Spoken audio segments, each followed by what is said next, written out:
Hi, welcome to Nancy Jean's Garden, and we have a visitor again today, and her name is Susan. And Susan contacted me after I did the past life reading, and she said, that was my past life you were reading, and so we corresponded back and forth. And I don't know how many, I've actually recreated the cards so we can go over them to see where Susan recognized herself in this reading. I'm going to tell you right now, and you'll hear other readers say it. When you're doing a reading, and you're not necessarily the person that asked that question, you will get, a lot of times you'll hear the answers you're supposed to hear. That's just how the universe works. It helps us spread out the knowledge and information we had. But in Susan's case, after talking with her, I was compelled to bring her on to let her have a chance to look at this board again. And we can talk about why she felt so strongly it was her. It may have been, since I did end up calling her and talking to her about it. We're going to look at the reading right now. Susan, do you have anything else you'd want to say that just... Hi, everybody. Okay, hi, everybody. Okay, we're going to the cards. You get to see Susan's face, not mine. Oh, that was the other thing. Okay. Yeah, I have some bumps and scrapes on my face. My cat decided to walk under my feet last night when I was getting ready to feed her at her food bowl, and I took a tumble and I went face first. I literally planted my face into the floor. So I've got a few little marks on my face. It's not that I got beaten up by my grandchildren when I visited them this weekend. They were charming and lovely. It was just my cat. Let me put it this way. My cat is assuredly very grateful that I lost 100 pounds, because I don't think she would have made it through this accident. But anyway, and I'm fine. Nothing hurts excessively, except I had bags of peas on my face when I went to sleep last night. Anyway, okay, now we're going to do the reading. Okay, now, as I told you before, these three cards, the sun, the star, and this guy, when I'm looking at it, that's the top, and the two things at the bottom of the Spirit 7 star. Those are your current life. And then this triangle, these two, and the one on the bottom is the past life. And the middle card is how far you've progressed in this life in getting out of the karma. Now, the karma from the past life was she didn't have everything she needed, but she was very happy, and she never, ever, ever really got depressed, no matter what happened around her. We'd already established earlier that it was a woman. No matter what happened around her, she never let it get her down. And in this life, she's had the sun and the star, which are both extremely powerful cards. The sun is all good light shining on everything, and it's the ultimate yes card in the deck. And the star is the setting goals, reaching goals, and doing things you always wanted to do. But I said, and I remember saying this, my only proviso is this person can be a bit of a control freak. And the reason I get that is they're so busy trying to hold on to everything and control it that it stops them from moving forward. And my summation from that was that's why they're feeling a little left out. There's some other things they want to do. They just can't quite get to them because they want to do everything in their space and their time. So now, Susan, you tell me again, kind of the brief life story so that we can look at how this tied in, and then we'll put out the other cards to look at how that worked. Okay, so in this lifetime, you said it was a very successful lifetime and was able to achieve goals. So when I was in high school, I decided I wanted to get my education, and I got through with a double major in 3 years. And then what I really wanted to do was be a court reporter. And after I was married for a few years and had a couple of babies, I started a court reporting class that just kind of came out of nowhere, and I was able to finish in 2.5 years. The teacher in that program said that usually out of 10 people who start a court reporting program, one will finish. And I finished fast. I think I was the second fastest finisher that he'd ever seen. And I love the court reporting world. I love doing that. And to be a court reporter, you have to be a bit of a control freak. Yeah. You have to be very detail oriented and get everything down right and hear everything right and type everything right and make sure, because what you're doing is creating transcripts that verbatim transcripts that are evidence in court testimony. So you have to be really careful. As far as the past life goes, should I go into the past life then? Yeah. Okay. I'm aware of one of my recent past lives. Throughout the past 10 years, I've been learning more and more about that person. She happens to be a historical figure, and there are books written about her, and also she's still revered today. And she wrote a book. So I've read a lot about her, and people still hold her up in great reverence. So she had a good life, and I'm debating about whether or not to name this person, because partly people may hear this and say, "Oh, you're so conceited, you think you were that person." And can I ask you a question about it? Did she come from a poor background? And no. Okay, she didn't. I'll just go ahead and spell it out. So this was the last queen of Hawaii. Oh, okay. She died in 1917, and the Kingdom of Hawaii was overthrown in 1893. Right. So she was on the throne when this happened, and the throne was taken away from her, and the ability to control their own destiny was taken away from the Native Hawaiian people. Well, that would explain that card. Yes.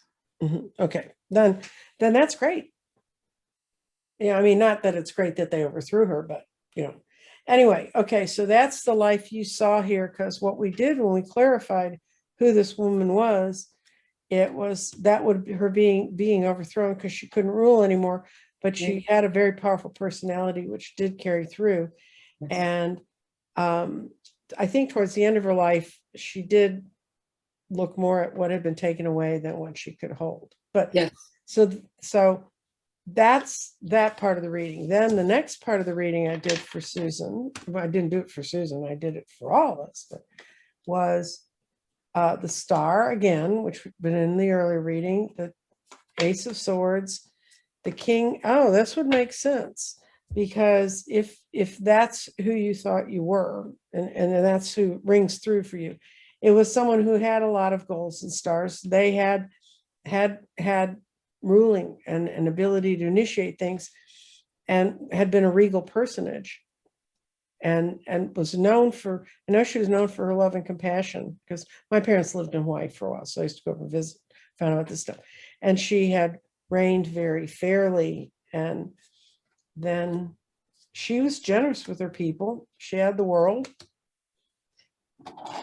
Here would be the conquerors coming in and trying to make her into a pauper. You're right. That would totally fit, because this is someone who's been beaten up waiting for their ship to come in, and lost a lot.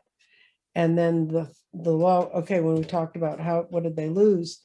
They lost their home. They ended up having to be defensive about things.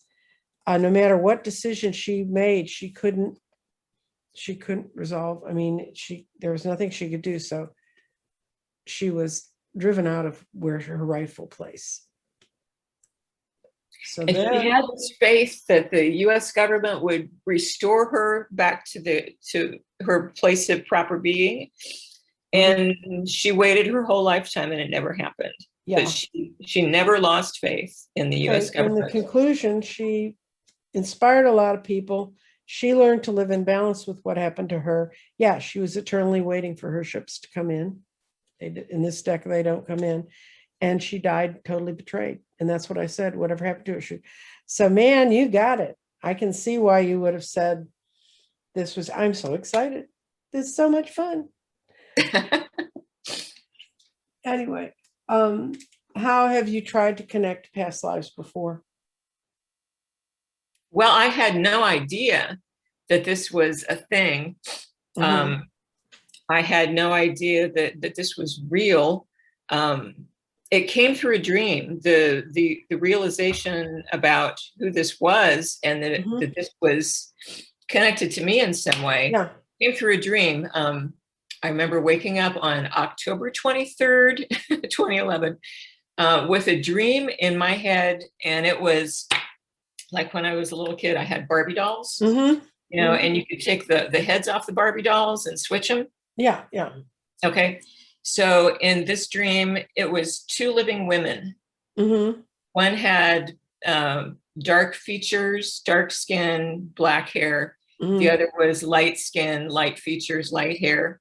And in the dream, I popped the head, the living head off of one woman, and I switched them. And I woke up going, what? What was that? And there was a word in my head at that moment that I woke up, and it was Haleakala. And I thought, Haleakala, I think that's a volcano. What is that? What is? So I spent the whole day looking up Haleakala online, and I found out that yes, it is a volcano in Hawaii. It's probably the most sacred volcano. It's also the name of what they called wherever the palace was throughout the 1830s and 40s and 50s, before the Iolani Palace was built. It was always called Haleakala, and it means the house of the sun. So they would move at different places, and wherever the place was, it was called Haleakala. I thought, that's interesting. So I followed that down, and I started looking through the pictures of the ali'i, the monarchs. And, the very beginning ones, looked a little familiar, And I got to the last few, and I got to Liliuokalani, and I was like, wait. So then I started looking into more of her history and reading her history, and it was amazing and mind-blowing how many things matched. Yes. Like, I tell people I have to write a book about this, and I really do.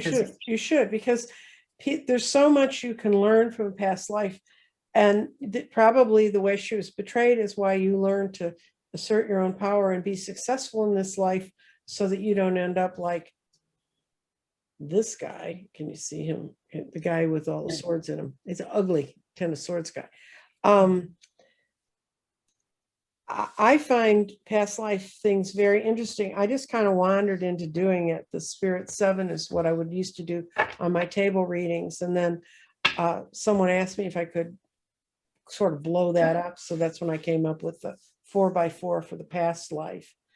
I read a young woman I worked with, and she's very, very, she looked regal. I mean, she just, how some people just look regal. And she was in fashion design, and she was working with me at a store, and she revamped vintage clothing and sort of shoosed it up and made it, and did a lot of things like that. She's a really interesting young woman. And I read her life, and she said, I'd like to know about a past life. And when I laid the cards down, I physically react to the cards to some extent too. And in her case, I felt really cold, and I saw just lots of cold around her. She wasn't cold. She was safe, and she was running the place. And I came up with some dates in the Middle Ages, and I was like, you're running the show. So I presume your husband's like a knight or a warrior who's off, and you're keeping the castle. You're the lady keeping the castle. They forget about that when they write the tales of adventure, that someone had to be back keeping the peasants warm and doing what they needed to do to keep the family business going. So anyway, so I just told her that, and so she went home and she meditated on it. And she said, she knew she was in Sweden. And so she started looking like you did. She went back and found pictures from that era. And she came in and she said, you want to see what my husband looked like? And the thing is, she had been in fashion and costume design. Okay. So I told her when she was meditating to think on the armor that she saw her husband in, because that would really define times. I mean, there's a whole timeline to all that stuff. And so she did. So that even more fine-tuned it. And she found him. And he was exactly the helmet she'd drawn when she came out of her meditation. And she said in the meditation, she felt like his presence was there beside her, saying, yes, this is okay. And what that taught her was that she's always going to be sort of the person who runs the show, even though she may not have all the titles that would say that. But she was much, much beloved, and she found her her biography about who she was. And one of her daughters went on to marry into the titled families in the Netherlands or Denmark. And she ended up, that was her child had gone into that. So I think it's kind of fun. I think it's kind of interesting. It opens us up to that other part of ourselves. And you're a brave lady to come on and talk about all this, because it's fascinating, but there's a lot of people I'm like, oh, I don't know if I want to do that. Mm-hmm. But Susan did. And you have now a very successful career as a what? Or what you have been doing up until now?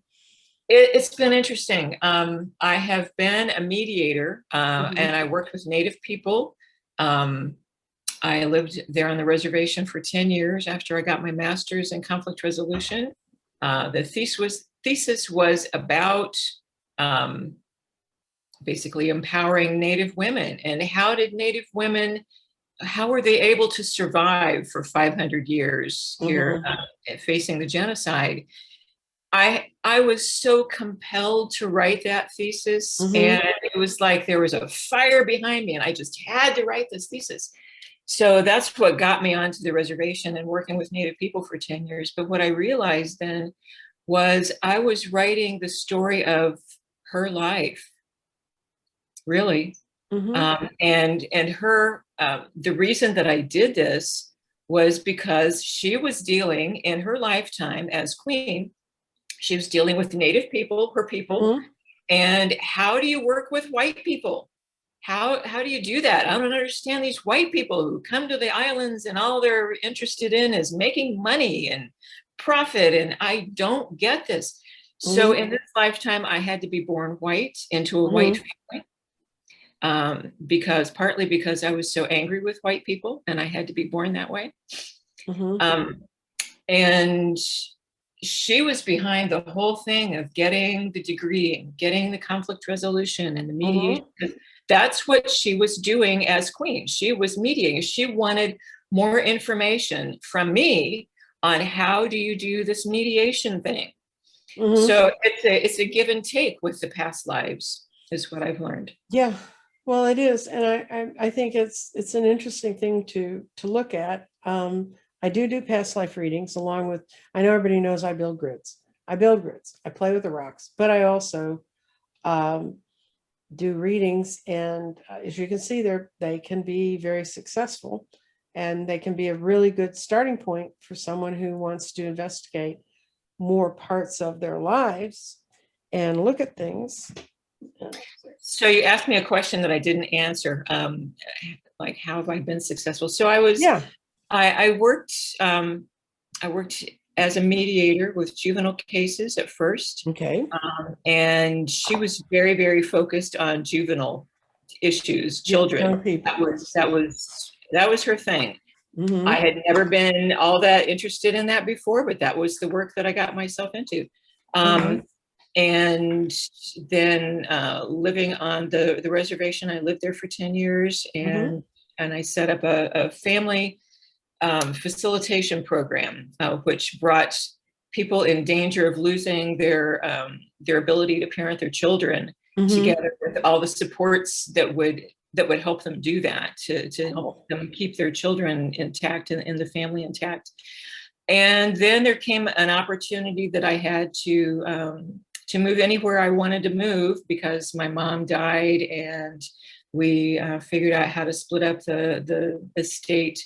And so I decided to move out to the West Coast to be near my only grandchild in the world. And since I've been here, I've been looking for what next to do. I figured I've got this master's degree.